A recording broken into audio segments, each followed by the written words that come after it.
यहाँ पे 5 रखेंगे, यहाँ पे 5 रखेंगे तो 25 हो जाएगा, इससे ज्यादा हो जाएगा।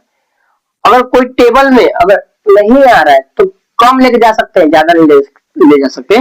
इसके लिए यहाँ पे हम लोग गुणा किए तो 16 हो गया, ये कट गया, तो यहाँ कितना बार में, 4 बार में, और ये जुड़ जाएगा, कितना हो जाएगा, 8 हो जाएगा। ठीक है, चलिए ये 8 हो जाएगा और इसका स्क्वायर रूट कितना हो जाएगा, आंसर हो जाएगा। चलिए उम्मीद है, चलिए तो हम लोग सीखेंगे भाग विधि द्वारा स्क्वायर रूट। ठीक है, जिसको इंग्लिश में बोलते हैं डिवीजन मेथड। इस विधि से हम लोग आज सीखेंगे। तो चलिए रेगुलेट किए हुए मैं आपको बताता हूँ। पहले तो अगर मान लीजिए यहाँ पे 81 लिखते हैं, 81 लिखने का मतलब ये है कि अपने को 2 अंक लिखना है। ठीक है, या 2 अंक से नहीं करते, सबसे पहले 9 निकालते, इसका हम लोग स्क्वायर रूट निकालते हैं। किसकी विधि द्वारा, भाग विधि द्वारा। सबसे पहले हम लोग अभाज्य विधि द्वारा सीखे हुए थे, अभाज्य गुणनखंड विधि द्वारा, अब भाग विधि द्वारा। तो अगर मान लीजिए यहाँ पे हम इसको बनाने चलते हैं तो इसका टेबल कैसा करना रहता है पहले बता देता हूँ, क्योंकि काफी बच्चे लोग कंफ्यूज हो जाते हैं। तो अगर देखिए 2 का टेबल देख रहे हैं तो 2 देखना है, यानी 2 दूनी का 4 देखना है। 3 करना है तो 3 देखना है, यानी 3 का 9।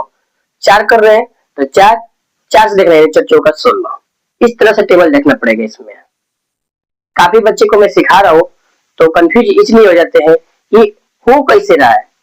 तो गौर से देखिए कैसे हो रहा है। चलिए हम बताते हैं। अगर यहाँ पे 3 रख रहे हैं तो इसमें क्या करना है कि जोड़ा रखना है, यानी 3 यहाँ पे है तो 3 रखना है। तो समझिए यहाँ पे 3 रखेंगे तो यहाँ पे गुणा होएगा, 3 का 9 गुणा तो होएगा, पर एक क्या कितने बार में आ रहे, 3 का 9, 3 बार में, तो 3 यहाँ पे लिख देंगे। अब चलिए तो यहाँ पे हम लोग क्या किए, गुणा किए, तो गुणा की जो किए करेंगे, जो गुणा करेंगे यहाँ भाज्य में लिखेंगे। ठीक है, भाज्य में। तो चलिए अब यहाँ पे ये 0 हो गया, या काट भी सकते हैं।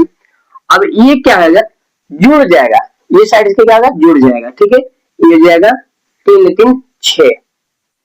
इसका स्क्वायर रूट कितना हो गया पता है, इसका स्क्वायर रूट 3 हो गया, 3 आंसर। इसी तरह से मैंने यहाँ पे आपको बता रहा था कि 81 का कितना होगा। तो आपको टेबल में देखना है, और टेबल कैसे देखना है, 2 जा देखना है, 4 जा देखना है, 3 जा देखना है। इस हिसाब से टेबल देखना है। तो अगर हम 9 के टेबल में देखते हैं, यानी 9 का टेबल में, तो 9 यहाँ पे भी रखेंगे, 9 यहाँ पे भी रखेंगे। अगर 10 कर रहे हैं तो 10 यहाँ पे भी रखेंगे, 10 यहाँ पे भी रखेंगे। लेकिन 10 में करेंगे तो कितना हो जाएगा, गुणा करेंगे तो 100 हो जाएगा।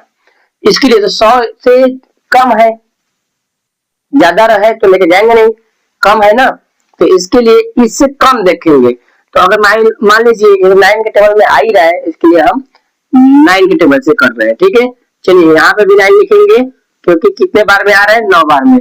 तो यहाँ पे गुणा हो जाएगा, 9 9 81 की 81 हो जाएगा। ठीक है, चलिए अब यहाँ पे हम लोग माइनस करते हैं तो 0 हो जाएगा, 0 हो जाएगा, और ये क्या हो जाएगा, जुड़ जाएगा, और दूनी का 18 हो गया। इसी तरह से अगर मान लीजिए यहाँ पे हम 16 कर रहे हैं, 16, तो इसको हम क्या करेंगे, इसको 4 से करेंगे। सोचिए 4 यहाँ पे भी है तो 4 यहाँ पे भी करना पड़ेगा। हम 5 क्यों किए, 5 क्यों नहीं किए यहाँ पे, पूछिए। अगर यहाँ पे 5 रखेंगे, यहाँ पे 5 रखेंगे तो 25 हो जाएगा, इससे ज्यादा हो जाएगा। अगर कोई टेबल में अगर नहीं आ रहा है तो कम लेके जा सकते हैं, ज्यादा नहीं ले जा सकते। इसके लिए यहाँ पे हम लोग गुणा किए तो 16 हो गया, ये कट गया, तो यहाँ कितना बार में, 4 बार में, और ये जुड़ जाएगा, कितना हो जाएगा, 8 हो जाएगा। ठीक है, चलिए ये 8 हो जाएगा, और इसका स्क्वायर रूट कितना हो जाएगा, 4 आंसर हो जाएगा। चलिए उम्मीद है कि आप सीखे रहेंगे। इसी तरह